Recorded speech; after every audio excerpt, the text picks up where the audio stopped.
good afternoon. My name is Darlene Colon, I'm president of the Christiana Historical Society and also descendant of one of the participants in the resistance of Christiana. And we're here today to tell you the story of the resistance. This resistance actually occurred on September 11, 1851, and it was a result of the Fugitive Slave Act.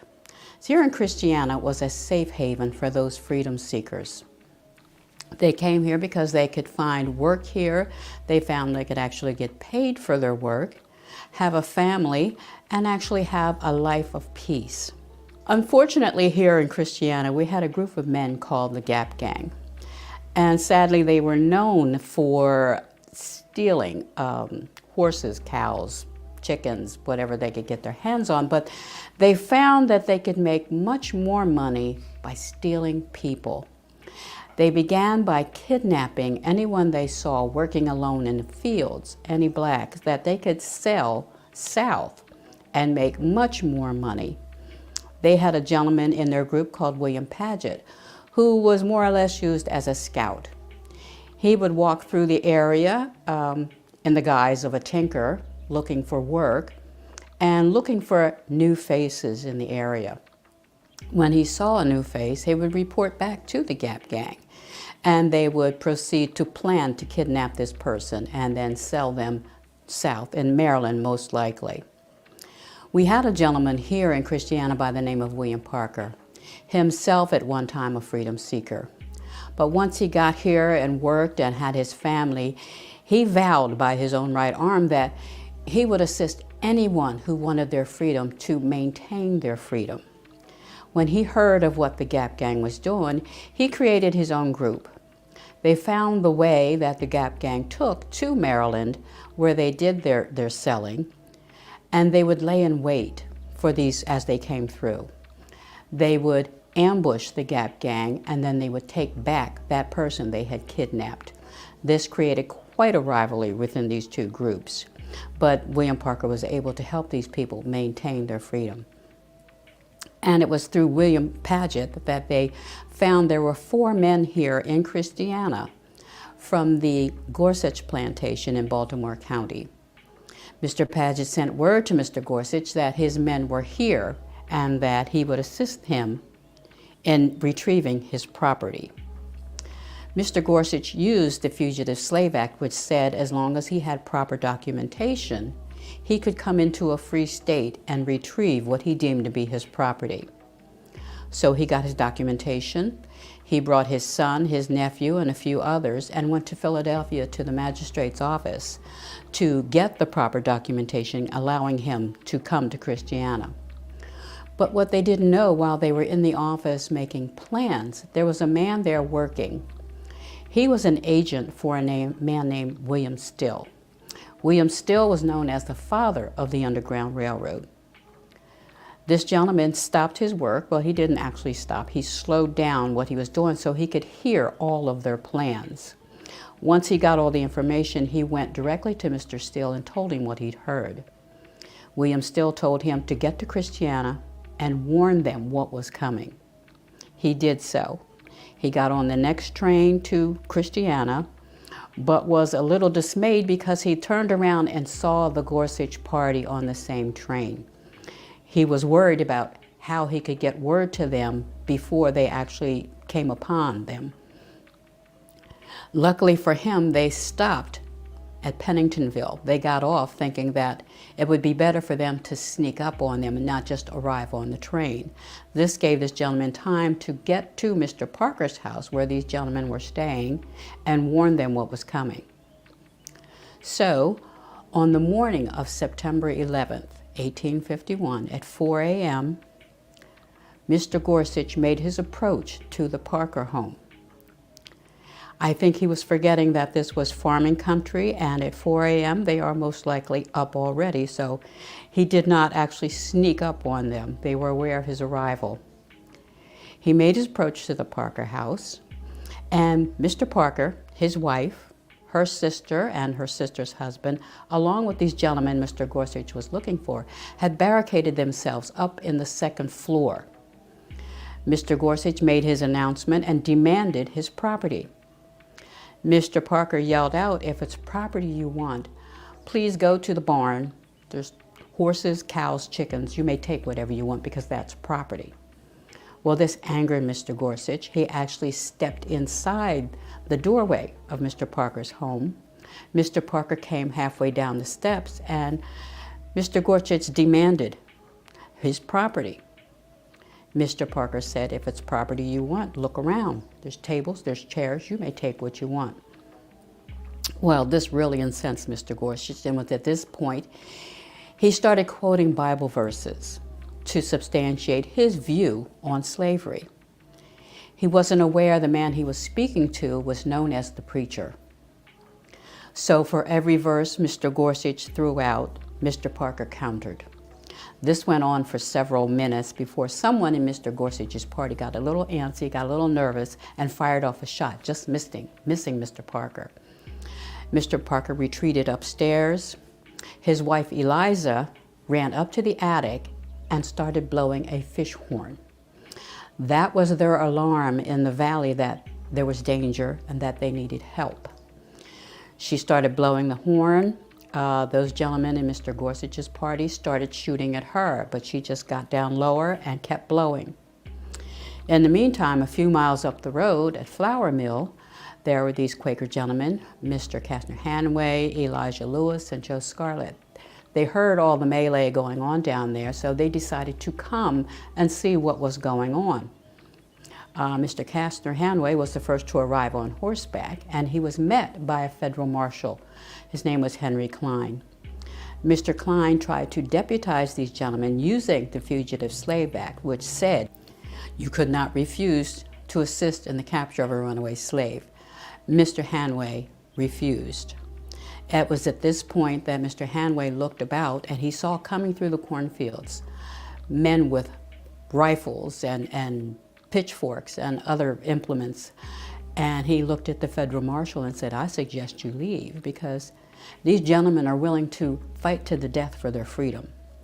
And it was at this point that Mr. Klein took off saying he was going to get help.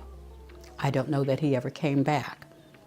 But it was at this point when the dust settled, they all came out in the field and they found one person sadly dead, and that was Edward Gorsuch, the slave owner. His son Dickinson was very seriously wounded. Mr. Parker found him, and he was not a man without compassion, so he made his way to the neighboring home of Levi Pownell to get a wagon to put Dickinson Gorsuch on the wagon to get him help. While he was at the Pownell home, he was going through calling for help. No one was there. And while he was there, people started coming in. He was not aware someone was already over there with a wagon and brought Dickinson back. He was actually trapped inside the house because the house became surrounded. They had people surrounding the house thinking they were going to keep Mr. Parker out, when in reality they trapped him inside. The Pownell sisters came in, found him, and actually hid him in the basement. They waited till well after midnight, and the guards actually fell asleep. They dressed Mr. Parker in Quaker clothing and walked him right past the guards. They had, in the meantime, hidden food and clothing up in the orchard where he made his way, and obviously told him he needed to leave town because there was a death, and he was certainly going to be charged with that. In the meantime, the next day, they had gotten the militia in from Philadelphia. They were arresting most of the men within the area, the men of African descent. They took to Zerker's Hotel, where they were taken to the third floor, and they were held there under arrest. They also took Mr. Gorsuch's body there to hold an inquest to look into the cause of his death.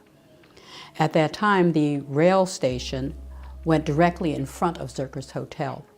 So they acquired a cattle car, and they brought all the men, the African-American men, down from the third floor and loaded them onto a cattle car. They took them to Philadelphia, to Moyamensing Prison, where they were to be held for trial. It was at this point that Thaddeus Stevens, attorney, abolitionist, and congressman from Lancaster County, came to Christiana. He spent 3 days at Zerker's Hotel interviewing people to get his line of defense. The trial was to be held in Philadelphia in Independence Hall. He recruited a good friend of his by the name of Lucretia Mott, a well-known abolitionist, suffragette, anti-slavery woman, and she recruited the ladies from her auxiliary. They made clothing for the African American prisoners. They dressed them all alike in blue overalls, white shirts, red, white, and blue neckerchiefs. And to add further insult, when they were brought into the courtroom, Lucretia came in with them and sat with them throughout the trial and knitted. Okay, with the assistance of Thaddeus Stevens and his friend Lucretia Mott, who they went through the trial, and when it was given to the jury, it actually came back in 15 minutes with a not guilty verdict. They were charged with treason, which was a federal offense, and the lawyers wanted to charge them with that because they said it would have been an automatic death sentence, and that would send the message they wanted to send throughout the North that you're not going to mess with the slavery. This sent shockwaves all throughout the South, and of course they were truly angered, especially in Baltimore County where the family of Mr. Gorsuch was, and in particular to his youngest son, Tom. Tom had wanted to come along on this venture. He was in boarding school. And when he found out about the death of his father, of course, he was grieving over that. And his roommate, his best friend, helped him through that grief. But when they found out there was a not guilty verdict and no one was going to be charged with the murder of his father, they became enraged. They talked about vengeance and what they would do and how dare they not be charged with the death of his father. We actually took a trip down to that boarding school. It is now a very fancy restaurant, but they still had the records of the boarding school from that time period. We looked at the records and we found the roster which stated young Tom Gorsuch. Okay, he was there. But we then saw the name of his roommate, a young man by the name of John Wilkes Booth, which sent shockwaves through us. The connection there was just unfathomable. We couldn't really look at that and how history played out because of that. But then we turned our attention to William Parker, who was making his way to Canada. Mr. Parker made it all the way to Rochester, but for some reason could not get across into Canada. And as luck would have it, or as fate would have it, he ran into a man who, they were children together on the same plantation. They were enslaved as children on the same plantation. And this gentleman helped him get across into Canada. And that young man turned out to be Frederick Douglass. So we've had quite an array of characters within this story. Mr. Parker was there for a couple months before he could get his wife Eliza and her sister Hannah to come to Canada, because at one point they were actually arrested, but they were let go with the condition that they be returned to their slave owner in Havre de Grace, Maryland. So there was a driver to take them back. They somehow convinced him to bring them back to Christiana because they wanted to get the children. At that point, Eliza and William Parker had 3 children. And this gentleman saw dollar signs, so he brought them back. And he waited in the carriage. Eliza and Hannah got out of the carriage, went in the front door of the house and out the back door, and were gone. They actually made their way down to Fulton County, or Fulton Township, where they met with a young lady by the name of Nancy. Her father actually was a station master. Her father was not home, and Nancy decided she was going to help these ladies get to freedom. So she got the wagon and took them out, and they met deeply out into the country, an elderly black woman, and she said, "You leave them with me. I know what to do." So Nancy left them with this woman, and they made their way to freedom eventually. As I said, it took them about 3 months to make it to Canada and made it to freedom with William and their husbands. And that's where our story ends. Well, not ends, but a new beginning.